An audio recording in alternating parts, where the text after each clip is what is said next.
नागपंचमीच्या सगळ्यांका हार्दिक शुभेच्छा। तर मित्रांनो, आज असा नागपंचमी आणि आमचो नाग असा आज आगळो वेगळो, आणि तो म्हणजे आम्ही आज वारुळ आणि वारुळावरती उमललेली मशरूम्स म्हणजे अळंबी केलेली असत, आणि त्या अळंबीच्या डिझाईन्समध्ये आपण वारुळामधून बाहेर आलेलो नागोबा आपण पुजलेलो असा। तर यावर्षी आम्ही खर्डेकर कॉलेजमध्ये अळंबी ह्या विषयावरती अभ्यास करतो, म्हणून त्याची एक प्रतिमा म्हणून आपण ह्यो मशरूम मधील नागोबा पुजलेलो असा। तर मित्रांनो, साप जर कधी तुमच्या आजूबाजूक असतील तर त्यांना कधीच मारू नका।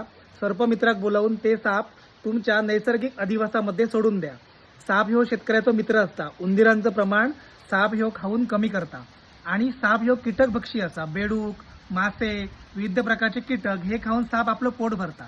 साप ह्यो कधीच दूध पित नाही, त्यामुळे सापाक दूध कधी पाजू नका। ते त्याच्या श्वसन नलिकेमध्ये अडकून साप ह्यो मरू शकता किंवा दगावू शकता। साप हा दूध कधीच पित नाही, त्यामुळे नागाची पूजा करताना ती अगदी पूर्णपणे अभ्यासपूर्वक पूजा करा। धन्यवाद।